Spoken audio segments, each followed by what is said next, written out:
명상가족 여러분 안녕하십니까? 오늘의 제목은 의식의 향기가 되겠습니다. 우리의 무의식이 99% 의식으로 변할 때 우리는 꽃으로 피어나기 시작합니다. 사람의 삶을 하나의 꽃송이로 비유한다면 그렇다는 얘기입니다. 그리고 100%가 될 때 우리 속에서는 무의식적인 부분이 전혀 남아있지 않을 때 그때 우리 영혼은 꽃으로 향기를 뿜을 것입니다. 꽃은 몽우리가 100% 개화했을 때 향기를 토합니다. 사람의 삶이 그렇습니다. 여물어 갔을 때, 완성되었을 때 이것은 향기가 풍겨납니다. 순수한 향기가 되지 않는다면 인간의 삶은 낭비가 되고 맙니다. 오직 이처럼 우리의 가장 깊은 내면의 광채가 해방되는 것과 함께 우리는 왕국에, 무한하고 영원한 왕국에 들어갑니다. 성경에는 사람의 구원을 왕국으로 비유한 군대가 40여 번이 나옵니다. 그때 우리는 죽음도 없고 탄생도 없습니다. 이것이 영원한 구원입니다. 그때 우리는 지금 여기에 영원히 존재합니다. 몸은 사라졌지만 우리 진정한 참 사람은, 참 나는 사라지지 않습니다. 마음은 사라지겠지만 참 나는 사라지지 않습니다. 영원히 머물러 있는 것에 대해 아는 것이 진리를 아는 것입니다. 우리는 그때 우주와 하나가 되었고 모든 만물과 하나가 되었기 때문에 없어지거나 사라지는 것이 아니라는 사실입니다. 이것이 진리입니다. 진리를 알지니 진리가 너희를 자유케 하리라고 예수 그리스도는 말했습니다. 오늘은 의식의 향기를 말씀드렸습니다. 우리는 이웃에게 아름다운 꽃처럼 향기를 토하는 하루 되시기를 바랍니다. 다음 시간까지 안녕히 계십시오.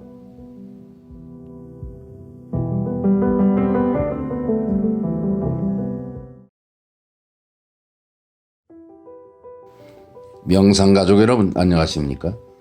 오늘의 제목은 무의식의 뿌리가 되겠습니다. 무의식의 뿌리란 나무의 뿌리와도 같습니다. 나무의 뿌리는 땅 밑에 있고 우리는 그것을 보지 못합니다. 그리고 보지 않습니다. 우리의 무의식 세계도 그렇게 지하에 존재합니다. 우리는 무의식을 모르지만 그것은 모든 것에 영향을 미치고 있습니다. 가지와 잎들, 꽃들에 대해서는 영향을 미칩니다. 우리의 뿌리는 숨겨져 있지만 그것은 매우 중요합니다. 뿌리는 나무의 가장 중요한 부분입니다. 자신의 뿌리를 이해하지 못한다면 완전한 자신의 존재를 진정으로 체험할 수가 없습니다. 나무의 가지들은 우리가 말하는 의식과 같습니다. 그것은 매우 약하고 매우 얇은 층입니다. 그것은 쉽게 파괴될 수 있습니다. 부러질 수 있습니다. 조그만한 바람에도 움직입니다. 그리고 큰 충격에는 붕괴되고 맙니다.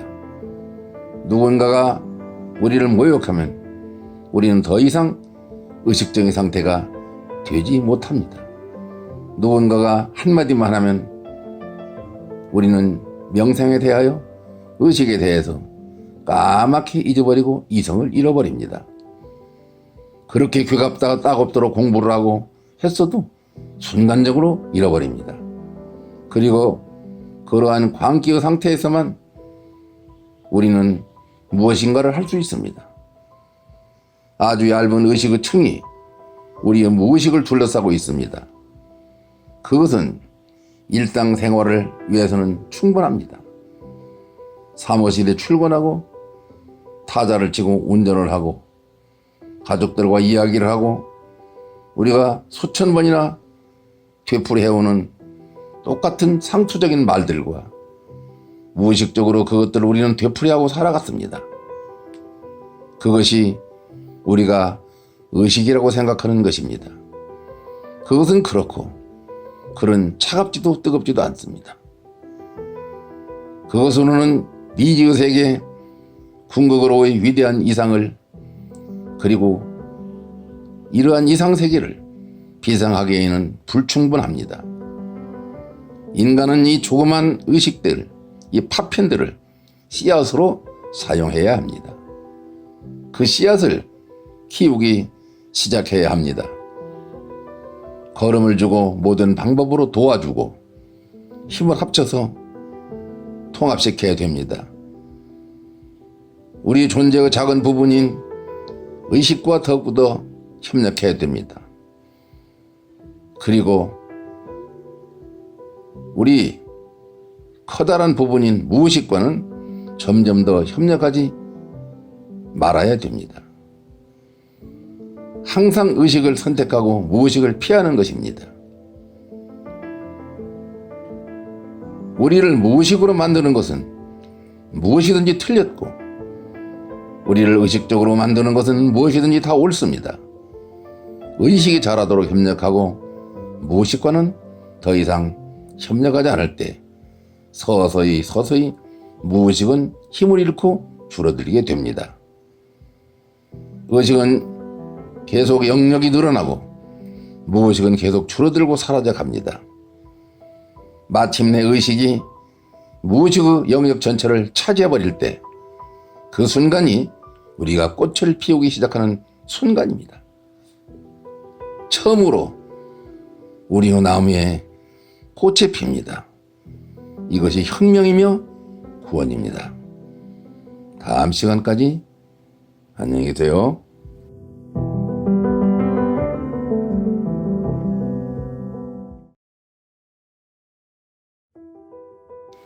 명상가족 여러분 안녕하십니까? 오늘의 제목은 위대한 의식의 폭발입니다. 지금은 바야흐로 격변기입니다. 23.5도로 기울었던 지구가 제자리를 찾아가고 설산이 녹고 히말라야가 녹아내리며 남태평양의 많은 섬들이 자취를 감추고 있습니다. 해수면은 올라오고 기후는 변동되고 아열대로 변해가고 있습니다. 이러한 것을 뉴스로 듣고 피부로 느끼면서도 사람들은 정신 차리지 않습니다. 이제 우리는 위대한 의식의 폭발을 위한 시간이 무르익어가고 있습니다. 제가 드리는 이 명상의 말씀을 농담으로 여기지 마시고 삶에 적응하시기를 간절히 호소합니다. 이제껏 이런 절호의 찬수는 없었습니다. 삶은 점차적으로 발달하는 것이고 이제 우리는 클라이막스로 이루는 시간이 되어갑니다. 만약 우리가 근본적인 변형을 이루지 못한다면 오히려 이러한 인류 진화가 우리에게 중압감을 주게 될 것입니다. 왜냐하면 인간은 더 이상 어린아이가 아니기 때문입니다. 어른이 되어놓고 어른이 되어서 어릴 적 입던 낡은 옷을 여전히 그 작고 낡은 옷을 걸치고 다니고 입고 있다면 틀림없이 그는 활동에 어려움을 겪을 것이며 모든 삶의 부분에 있어서 어려움을 겪을 것입니다. 그것은 단지 옷이 작아서 그런 것을 모르고 쓸데없이 신체 장애자로 남아있는 것입니다. 기독교나 힌두교, 불교, 이슬람교 어떤 종교라도 마찬가지입니다. 이러한 것들은 모두 인류가 좀 더 유치했던 상태에서 필요했던 옷들입니다. 이제 이러한 거칠의 종교의 두루마기를 벗어버리고 좀 더 변화되고 개혁되고 진보적인 통합을 이룰 때가 되었습니다. 이런 거칠의 종교들은 인류에게 아무런 힘이 되지 못했습니다. 교리만 앵무새처럼 우리는 배우고 익혀왔던 것입니다. 이것들은 우리 몸이 지금 맞지 않습니다. 밸런스가 틀려나가고 있습니다. 완전히 시기가 지났습니다. 어떤 시기에는 그 옷들이 알맞았습니다. 그러나 이제 그것은 전혀 맞지 않습니다. 이러한 옷들을 모두 바꿔 입을 시기가 되었습니다. 그렇다고 우리 근본 신앙 이념을 버리라는 것은 아닙니다. 변혁하고 혁명을 일으켜야 된다는 사실입니다. 모든 인간이 변화받을 시간이 무르익어가고 있습니다. 전체적인 점검이 매우 필요합니다.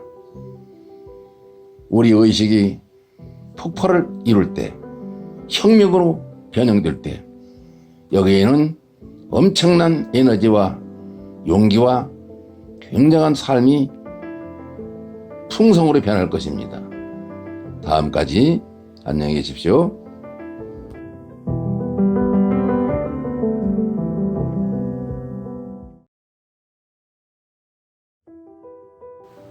명상가족 여러분 안녕하십니까? 오늘의 제목은 평범 속의 비범이 되겠습니다. 진정으로 구도적이며 종교적인 사람은 자신의 평범한 삶 속에서 굉장한 기쁨과 법열을 느끼며 살아갑니다. 그들은 그 삶을 평범하다고 생각하지 않습니다. 그는 비범한 감수성을 삶으로 연장하며 살아갑니다. 이 삶은 전체가 준 선물이기 때문입니다. 이것은 저 너머에서 온 선물입니다. 우리의 삶은 존경과 사랑과 감사를 받아야 마땅한 생활입니다. 그것은 엄청난 진정으로 큰 선물이기 때문입니다. 이 모든 삼라만상의 자연 법칙과 자연 혜택들과 이 모든 자연의 광대한 영원성이 우리는 큰 축복인 것을 알아야 될 것입니다. 이렇게 축복받은 존재계 속에서 심각해질 수 있다는 것은 정말로 이상하리만큼 병적인 현상입니다. 삶을 노래하지 못하는 사람들은 그가 곧 장애자입니다. 그러나 심각함은 항상 찬사를 받아왔습니다. 지고해 보입니다. 왜냐하면 심각해지려고 노력하는 사람들이 그동안 많은 찬사를 받아왔기 때문입니다. 그들은 자신들의 즐거움을 억눌러 왔습니다. 자신들의 내면의 춤을 억제하고 왔습니다.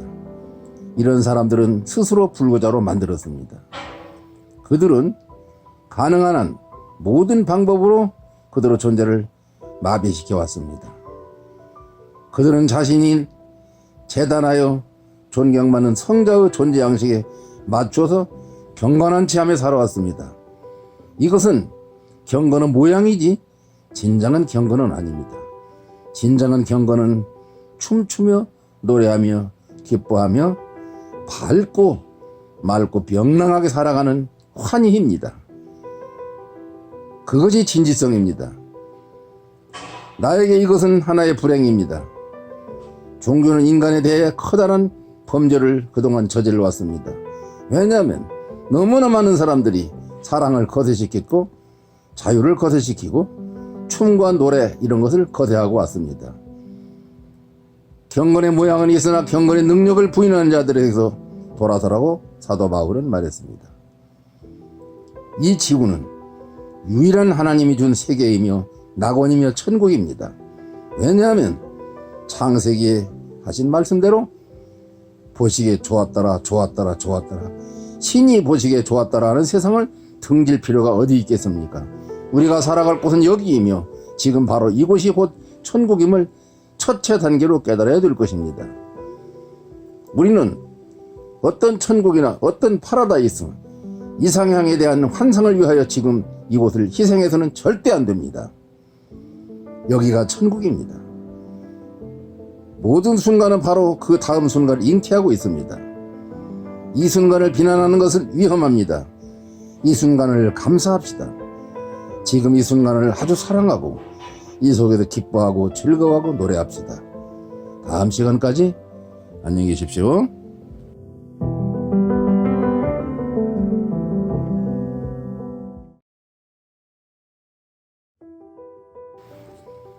명상가족 여러분 안녕하십니까? 오늘의 제목은 명상의 포효가 되겠습니다. 고타마 붓다는 말하기를 명상은 사자의 포효와 같다고 말했습니다. 왜냐하면 그것은 폭발이기 때문입니다. 그것은 원자탄보다 훨씬 더 거대하고 훨씬 더 깊은 우리 무의식의 폭발입니다. 이 의식의 폭발은 그렇습니다. 두 개의 폭발은 서로 다릅니다. 원자탄은 파괴적이지만 명상을 통해서 의식 속에서 일어나는 영적인 폭발은 항상 창조적이었습니다. 그것은 사자의 포효와 같습니다. 자신의 존재에 대한 깊은 체험을 맛보는 순간 그것이 명상에 대한 모든 것이 되겠습니다. 첫째로 두려움이 없어질 것입니다. 더 이상 죽음이 존재하지 않는다는 것을 알게 될 때, 이 부활의식을 깨달을 때 이때 영원성이 되기 때문입니다. 그것은 사자의 포효입니다. 이제 아무도 그를 노예로 만들 수 없습니다. 그렇습니다. 그를 죽일 수는 있지만 그를 노예로 만들지는 못합니다. 그의 영혼을 죽이지는 못합니다. 그의 육체는 감옥에 가둘 수 있지만 그 영혼을 가둘 수가 없는 것과 같습니다. 이제 그는 자유를 압니다. 누구도 그 자유를 빼앗아갈 수는 없습니다. 그것은 엄청난 용기를 불러일으킵니다. 그는 세상 전체를 상대로 싸울 수 있습니다.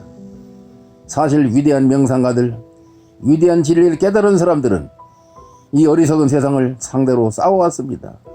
이거는 총칼 없는 싸움이었습니다. 이것은 의식의 전쟁입니다. 완전 혼자서 단독으로 싸우기도 합니다.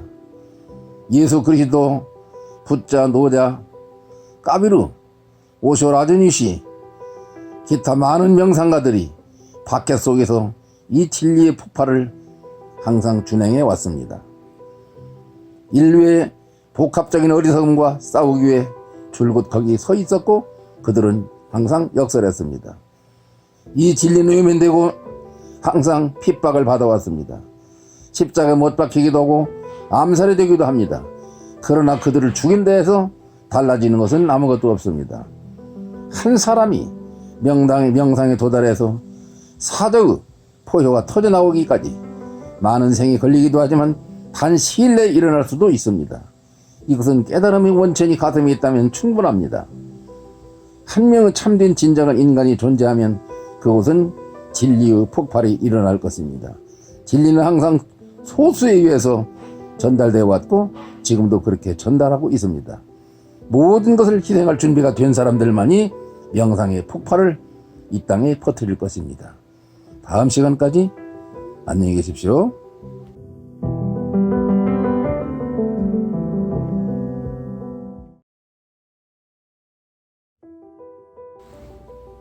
명상가족 여러분 안녕하십니까?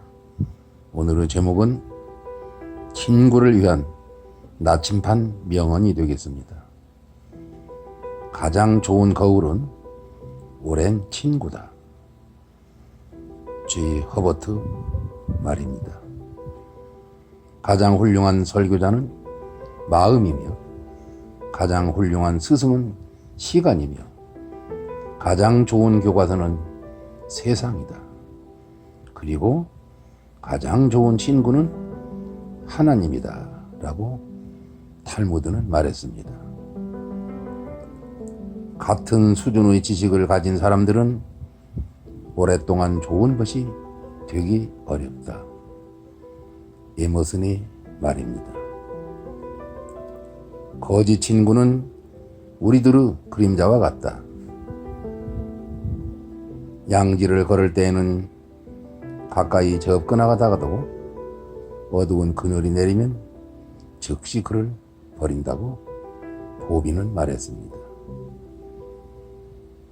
군자와 사귐은 그 담담함이 물과 같고 소인과 사귐은 달콤한 맛이 단술과 같다고 장자는 말했습니다.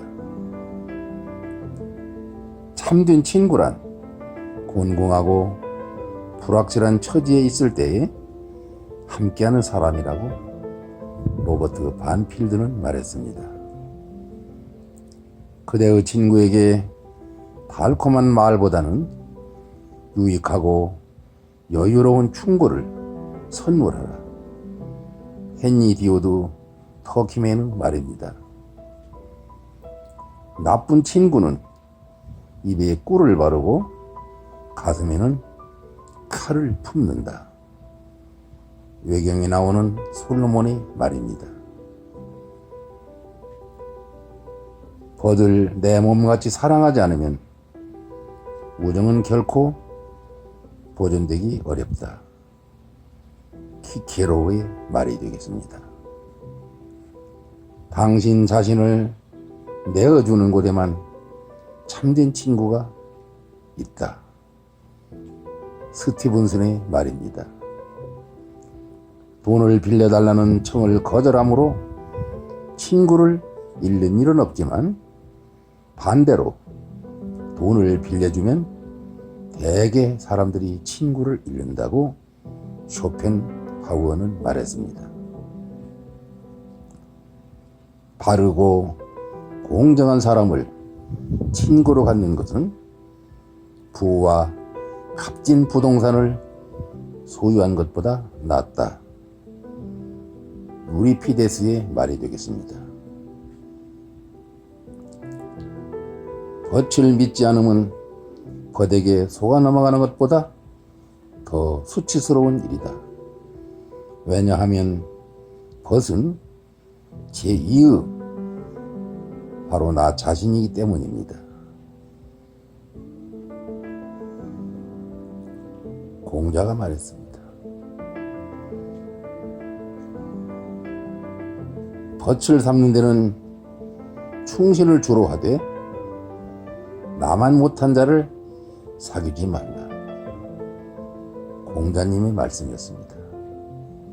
오늘은 친구를 위한 나침반 명언 몇 말씀을 간추려서 소개해 드렸습니다.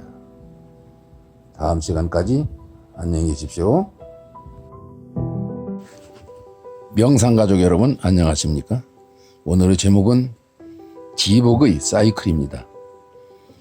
지구와 행성들이 태양의 주위를 돌아가는 것처럼 우리의 내적 존재 전체는 지상에서의 받는 이 지복을 중심으로 돌고 있습니다. 일단 그것을 인식하게 되면 모든 것이 매우 단순하고 명확해집니다. 우리 자신은 그때 어둠 속에서 더듬거리지를 않습니다. 저마다 자기의 빛으로 자기의 갈 길을 찾아서 잘 가고 있는 것입니다. 그때 우리는 중심을 향해서 갈 수 있습니다. 이것을 성경에서는 시온의 대로라고 했습니다.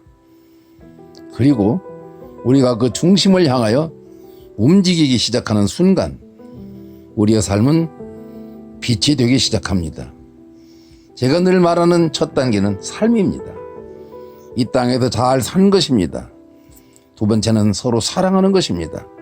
셋째로 서로 웃으며 평화를 누리고 사는 것입니다.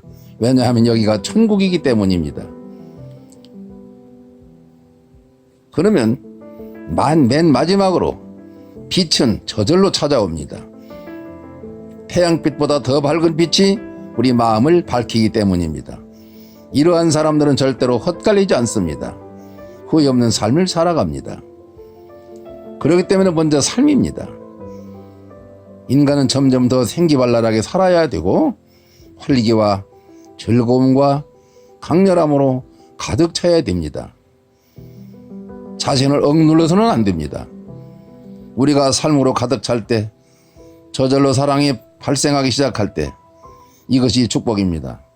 왜냐하면 삶을 가지고 우리는 무엇을 하겠습니까?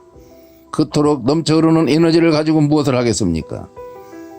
이때 우리는 이것을 나눠야 됩니다. 나누는 것이 비로소 사랑입니다. 우리의 삶의 에너지를 나누는 것, 그것이 곧 사랑입니다.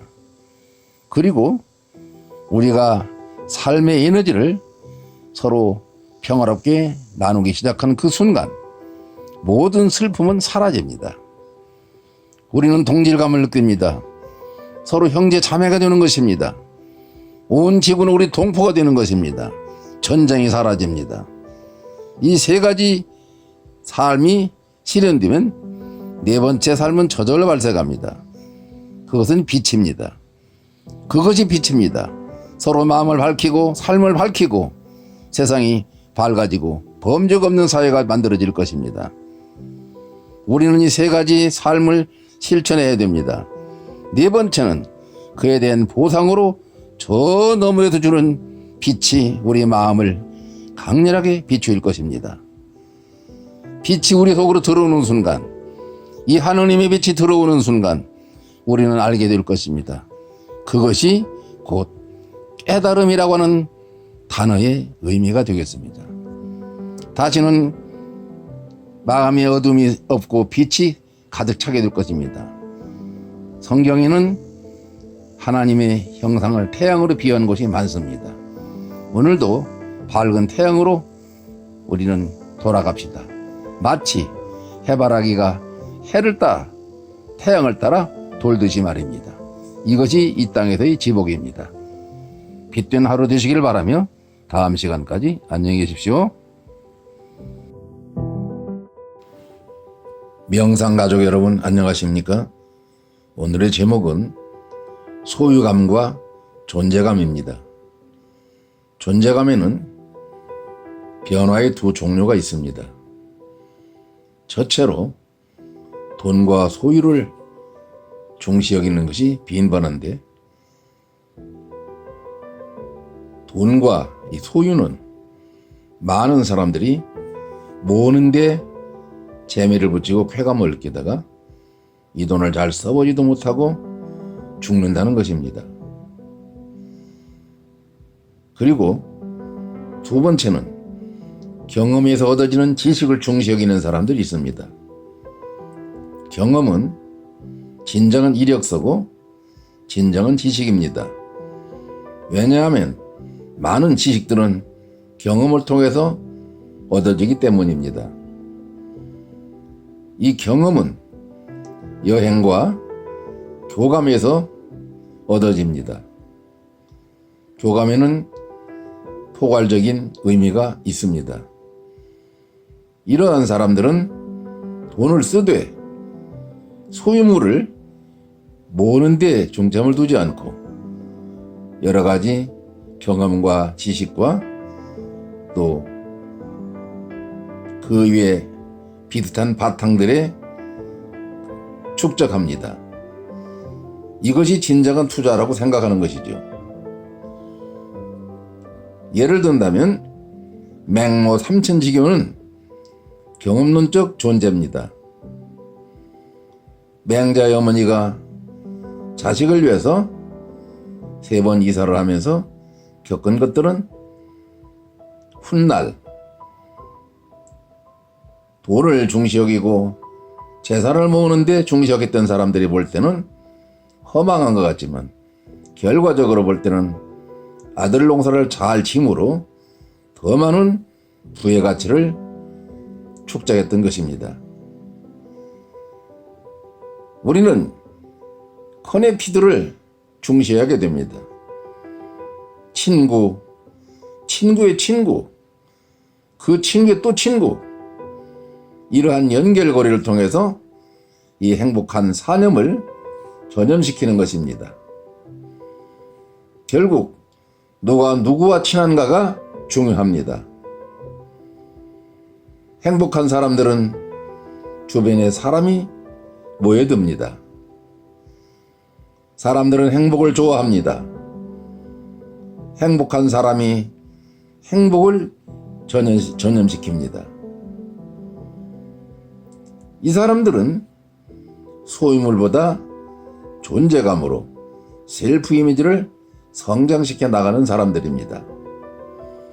그렇다 해서 물질을 낭비하는 것은 아닙니다. 성경은 사람의 부유함이 그 재물로 넉넉한 곳에 있는 것은 아니다고 했습니다. 그렇다 해서 남에게 빌리리 가도록 빈곤하게 살라는 것은 아닙니다. 내게 부족함이 없는 상태에서 자기 이미지를 잘 관리해 나가야 될 것입니다. 무엇을 먹을까? 무엇을 입을까? 오늘 잠을 어디서 잘까? 이렇게 가난뱅이가 되는 사실이 아닙니다. 그러므로 행복이란 기쁨 때문에 웃다가 자기를 잃어버리는 것입니다. 이 행복감이 같을 때 연인이 되고 가족이 되고 친구와 기타 관계가 잘 이어질 것입니다. 이 커넥티를 잘 사용해서 행복한 삶을 우리는 살아야 될 것입니다. 엘리 프롬은 말하기를 소유냐 존재냐 이렇게 질문을 우리에게 던집니다. 이것이 오늘의 아침 명상이었습니다. 다음 시간까지 안녕히 계십시오. 명상가족 여러분 안녕하십니까? 오늘의 제목은 한국 종교의 미래가 되겠습니다. 비슷비슷한 벽돌집, 대량 생산, 할렐루야 아멘, 의미 없이 외치는 메아리 없는 통성기도, 억만 개의 계란을 까먹어도 부활의식이 없습니다. 생명의 좁은 길 이정표를 발견하고도 그 넓은 길 사막역으로 발길을 옮기는 이 판결 골짜기에는 사람이 많고 많습니다. 별이 빛나는 밤 같은 맨드라미 밤 같은 십자가의 후광들, 이 십자가를 목걸이로 걸고 다니면서 조문객들이 서로 안부를 묻습니다. 그 첫째 조건이 교인 몇 명 모입니까? 이 사찰의 신도는 얼마나 됩니까? 이러한 질문으로 평가를 합니다. 대한민국은 세계 1위 1,500만 명의 기독교 신자를 자랑합니다. 그리고 우리는 미국을 믿은 동지들입니다. 그러나 여기 날이 갈수록 60년 전, 50년 전, 40년 전, 30년 전 이렇게 흘러오면서 도덕은 완전히 죽었습니다. 지난번 말씀드린 대로 아이에게 길을 물을 수도 없고 아이에게 사탕을 하나 나눠줄 수도 없고 머리를 쓰다듬을 수도 없습니다. 도덕이 죽은 종교는 항상 사망을 향했던 것입니다. 러시아가 그랬고 독일이 그랬고 세계적인 추세입니다. 지금을 가리켜 예언가들은 해도 달도 지도도 없는 이 나라를 굉장히 걱정들 하고 있습니다. 성직자들의 기름진 축복이 그 가나안 땅이 지금 서서히 걸음더미를 안고 있습니다. 울지 마라 톰지여, 아비도 없고 어미도 없고 족보도 없는 멜기세덱의 유전자들이 민들리시아처럼 도달하고 있으니 너무 걱정할 것은 없습니다. 왜냐하면 이 홀씨들은 척박을 모르는 위대한 부활의식이 있기 때문입니다. 동방의 빛이 한 번쯤은 비출 것을 저는 믿고 기다립니다. 그렇기 때문에 걸음이 썩으면 오히려 더 많은 발효가 되어 땅이 살아나듯이 우리 조선의 미래는 틀림없이 있다는 사실입니다. 저 일본의 웃지 마라 간조가 외치는 삼림의 생명들이 함성을 지르는 그날, 원시반본이 오는 그날, 강변의 금잔디들이 노래하는 그날,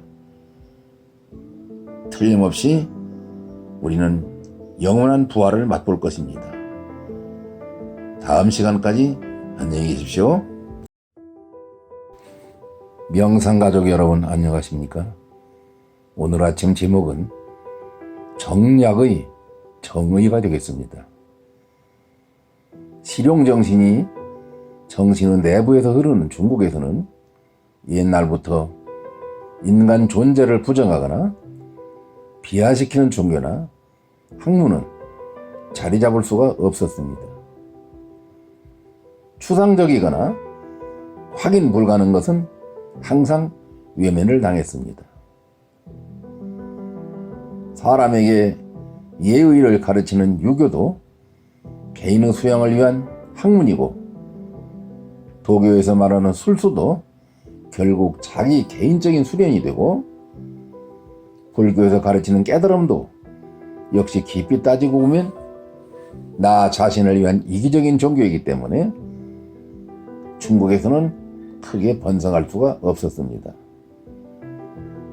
그러므로 인의나 자비, 박애 같은 깃발에 현혹되지 않는 곳이 그 땅이었습니다. 그러니까 모든 것은 중도가 적당하다는 것입니다. 항상 좌우로 지나치게 치우치면 거기에는 화근이 되었기 때문입니다.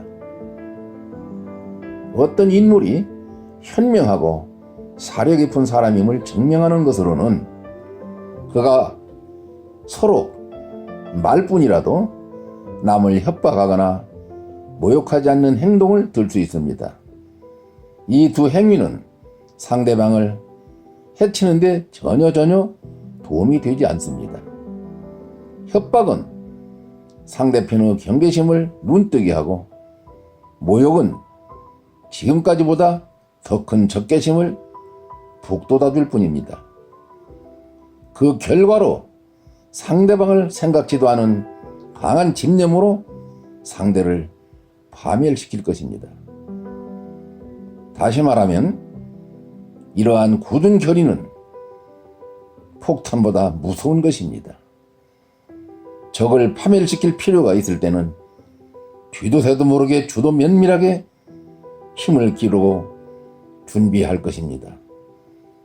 말뿐으로 섣불리 건드리면 오히려 화근이 되니까 차라리 그런 때는 그냥 두는 것이 낫습니다. 오늘은 정량론에 대해서 말씀을 드렸습니다. 다음 시간까지 안녕히 계십시오.